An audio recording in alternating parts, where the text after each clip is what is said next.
I am just so honored to be here again and so grateful to see so many familiar faces. It feels like a big family reunion every year that we return here. And it really makes my year when I come to Summerfest. So great to see you all. Tonight we're, as Mary Beth mentioned, we're talking about the paleo diet. And to be honest, I don't know if it's as big where you are as where I am, but I know at our gym, wow, I would say half of the people that come on a regular basis are doing some form of paleo. And especially the CrossFit people, a lot of people trying to lose weight have gone paleo.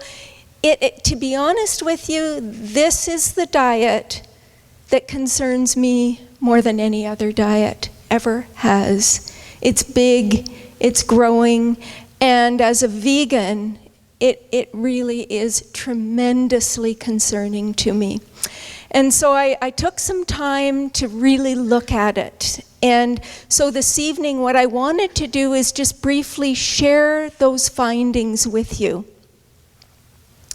You know, the basic premise of the paleo diet is that what humans ate in the pre-agricultural Paleolithic times is really the diet that is best suited to our genetic makeup. And basically they say it's no different than it is for other animals. What they eat in the wild is what they were meant to eat. Carnivores are meant to eat meat, herbivores to eat plants, omnivores to eat insects and plants or whatever. And so it's not a whole lot different for people. That's what we ate when we were in the wild. And so that's the basic premise of the diet. I came across this quote by Dr. David Katz. And if you've never heard of Dr. David Katz, he's a professor of medicine at Yale. And he is the founding director of the Yale University Prevention Research Center, and he's very, very well known in nutrition circles. And I thought this was an interesting observation. He said, well, it makes sense for our native that our native diet is apt to be good for us. We cannot conclude that a diet that is best suited to a 2 to 4 decade life is just as good for an 8-decade life, or a 9 or a 10-decade life. We have to first of all realize that people in the Paleolithic era lived probably 20 to 40 years at most. Okay, and so I think this is a very important point. But let's just say, for the sake of argument, we'll give the paleo devotees the benefit of the doubt and agree that our original diet is healthful. I have got to move this computer because I can't keep turning around. I'm just gonna go like this. Uh-oh. No, maybe I'm not. I'm gonna go like that. That's okay. Uh-oh. Oh, man. Slideshow. See what I did? Sorry. I was hoping to get it so that I wouldn't have to keep turning around, but I don't know if it'll go up there. Sorry about that, you guys. Oh, good, thank you. Okay, so I need to get it back to where it was. Oops. There we go. Okay, so the first question we have to ask ourselves is, well, what did our ancestors actually eat? And the Paleolithic diet really consisted of a variety of wild plants and wild animals. And of course, the balance of these two things varied with where they were in the world, their season that they were collecting, gathering, their skills, and of course, the tools that they had available to them. So one of the big questions that often gets asked is, well, were they hunter-gatherers or were they gatherer-hunters? And it's interesting because there are a number of nutritional anthropologists that have really looked at these questions. And so that's the research that I went to. And basically what I found is an estimated 2/3 of the calories consumed by Paleolithic peoples were plant foods, or came from plant foods. So 2/3 of about 3,000 calories is about 2,000 calories a day worth of plants. Of course, the interesting thing is that plants are a lot calorically less dense than animals, right? So if you're looking just at volume of food, it probably was more like 3/4 or more of the volume that was actually plants. So what foods did the paleo people not eat? Well, the ones you see in this picture, of course, but they didn't eat anything processed. They didn't eat anything from a package or a box or a bag. They didn't eat deep fried foods. They certainly didn't eat fast foods. They didn't eat any oil, sugar, or salt.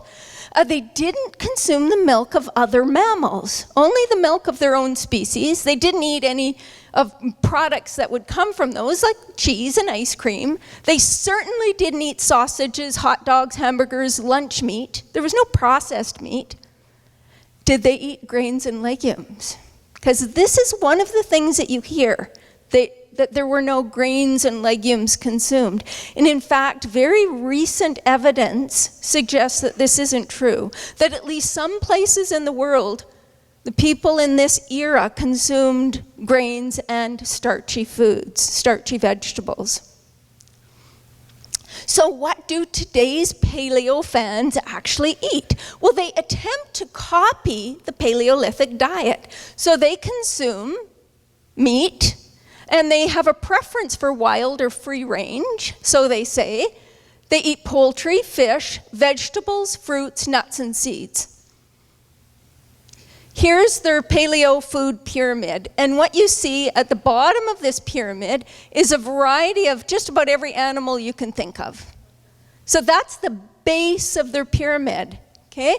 The next thing you see is fruits, vegetables, nuts, and berries, and that's pretty much the paleo diet today. So the big question is, does the new paleo equal the true paleo? Many people believe it does, and the answer is absolutely not. These folks are dead wrong. Now I'll tell you what I did. Here's the dreaded comparison, and this is dreaded only by the paleo people, of course. Nutritional anthropologists have actually estimated intakes of all of the nutrients in Paleolithic times. And of course, there's not one answer. There were probably dozens of different diets, as many diets as there were places and people. But they've done the best job they could at estimating intake. So what I did was I wanted to see how the paleo diet stacked up against the real paleo diet, the new paleo diet. And I thought while I was at it, I would compare the vegan diet as well. And so how did I do this? Well, I went to probably the most popular paleo website, and I simply took 3 days worth of their menus, Wednesday, Thursday, Friday, and I analyzed them so that I could compare that analysis to the real paleo diet. And so what did the diet consist of? Well, you can see Wednesday morning they ate eggs. Lunch they ate a turkey burger and some salad.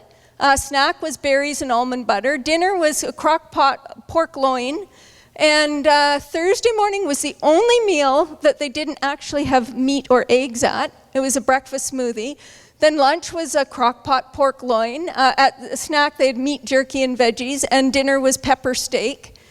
Friday morning, they had roasted pepper and sausage omelet. Lunch was pepper steak, and dinner was crusty chicken with chard and cashews. So you can see it's a pretty meat-heavy diet. And then I took 3 days worth of menus from the new Becoming Vegan, which we just finished doing, because I wanted recommended menus from the paleo and recommended menus from vegan diet. And you can see this is kind of typical of what most people eat, but lots of beans and lots of vegetables and some tofu and so forth. We won't go through that menu. So here's what I found. And this is quite shocking. So what I want you to notice is, first of all, the very first column is the DRIs, which are the dietary recommended intakes. So that's what's recommended by our government. The next column is the new paleo diet. Beside that is the true paleo diet. Then we have the vegan diet. And what I did, every time you see yellow, that means that the new paleo diet is closer to the true paleo diet than is the vegan diet. Whenever you see green, it means that the vegan diet is closer to the true paleo diet than is the new paleo diet. Okay, so take a look at this. Protein, yes, they're both around 30% of calories. Vegan is around 15% of calories from protein. So the new paleo diet is closer to a real paleo diet where protein is concerned, because they eat a lot of meat. Carbohydrates, well, true paleo was 45 to 50% carbs. The vegan diet, 60%, not much different. The new paleo is 15% carbs. Then we've got fat. Well, the true paleo was 20 to 25% of calories from fat, exactly the same as the vegan diet, about 25.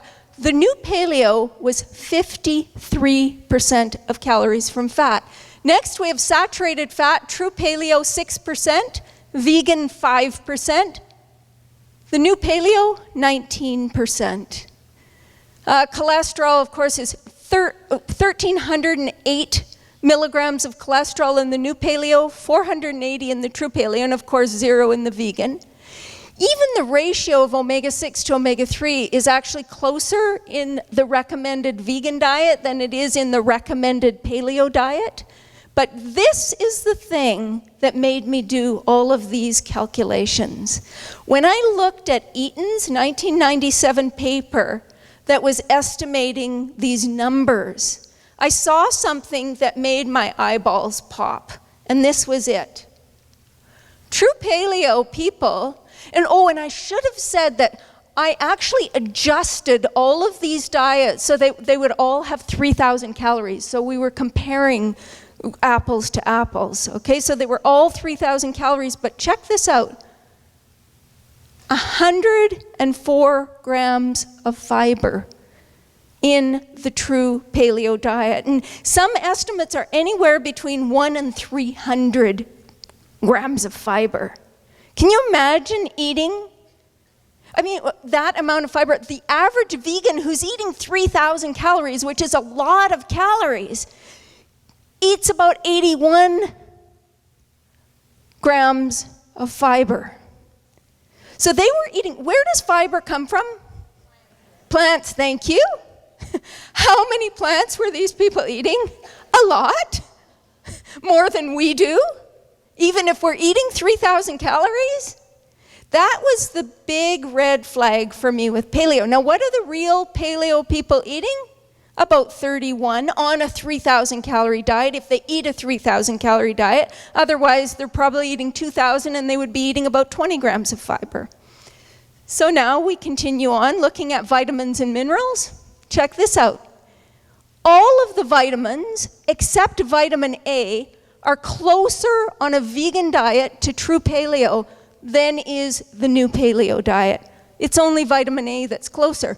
Riboflavin, thiamine, vitamin C, vitamin E are all closer on the vegan diet than they are on the new paleo diet. Then check out minerals. The only mineral that's closer on the new paleo diet is zinc, and it's not that much closer. Iron, calcium, sodium, potassium were all closer on the vegan diet. And this is a bit of a shock, because what do the new paleo people say? We don't eat sodium? Well, guess what? The recommended diet provided 4,193 milligrams of sodium. The true paleo is about 768. And look at potassium. It was over 10,000. On a vegan diet, it's over 8,000.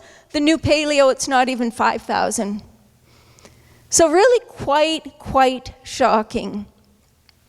So let's think about the new paleo pitfalls. Well, compared to true paleo diets, the total fat in the new paleo diet is 2 to 3 times higher. Saturated fat is triple. what it was in paleo times. Cholesterol is triple. Fiber is less than a third. Carbohydrates are about a third. Calcium is about a third. Sodium is 5 times higher, and potassium is about a third of the true paleo diet. So why are new paleo diets so different than true paleo diets? 2 reasons. One is the new paleos put way more emphasis on meat than true paleo people ever did. The true paleo diet was a very, very high plant diet. If you watch the people eating paleo at the gym or wherever, what do you see them eating? They're 12 ounces of meat or 8 ounces of meat or whatever it is. It's huge portions of meat. But also the meat and vegetables consumed today are not the same as the meat and vegetables consumed in paleo times. If you think about the wild meat versus domestic meat of today, well, wild meat from wild animals is about 6 to 16% of calories from fat, compared to about 40 to 60% of calories from fat in today's domestic animals. Meat from wild animals is actually way lower in saturated fats. It's way higher in omega-3 fatty acids. And of course, these wild animals are free of hormones, antibiotics, and in the distant past, they were also free of environmental contaminants. Those are huge, huge differences. So people that buy meat in the grocery store and think they're eating a paleo meat, they're not. So well, we'll talk about that in a minute. I'll tell you a little more about that later. So what about the plants? Well, even plants, wild plants are higher in fiber, they're higher in minerals, they're higher in protein, they're lower in sugar than today's plant foods, because virtually every item we buy has been altered to make it more palatable to our taste. So what's good about paleo? Is there anything good about paleo? Well, processed foods are virtually eliminated, or so they say. They are recommended to be eliminated. So there's no refined sugars or flours, there's no chips or salty snacks, there's no fried foods, there's no fast foods. Salt and concentrated oils are supposed to be eliminated. The intake of fresh fruits, vegetables, nuts, and seeds is encouraged as well. And of course, dairy products are eliminated too. So what's bad about paleo? Well, the focus of today's paleo diets tends to be on consuming these copious quantities of meat. And the health risks associated with the consumption of meat, such as cancer, diabetes, heart disease, and other diseases, is completely ignored by the people following the paleo diet. Legumes are ignored as a source of low-fat, cholesterol-free, high-fiber, nutrient-dense protein. Grains are forgotten as a fairly economical source of energy for a very large human population. So what's the big picture? Well, the big picture is, even if a true paleo diet was healthful and we could effectively recreate it, which we can't, a diet is only good for people if it's ecologically sustainable and ethically justifiable, in my view.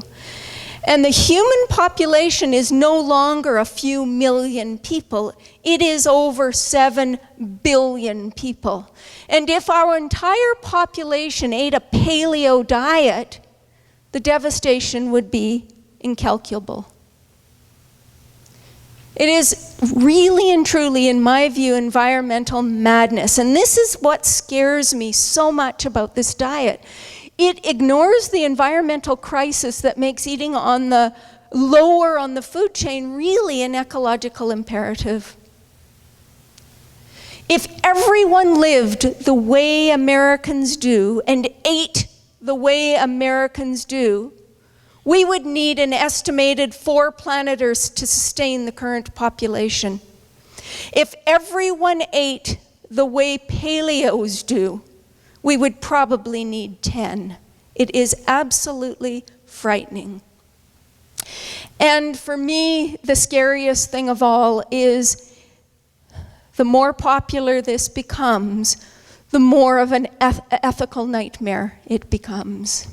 The paleo diet really ignores all of the ethical issues associated with an increased demand for animal foods. While most paleo eaters promote the consumption of wild meat and free-range, grass-fed animals, it's not what most of them do, because it's not what most of them can get or afford to get. Of the 11 billion animals we kill for food in North America every year, about 95% are raised in factory farms. And if this movement continues to grow as it is growing, it is absolutely frightening what this will mean for animals. The simple truth is no one today eats anything remotely close to a true paleo diet. To do so, a person would need to exercise enough to eat at least 3,000 calories. They'd have to eat enough plants to get over 100 grams of fiber.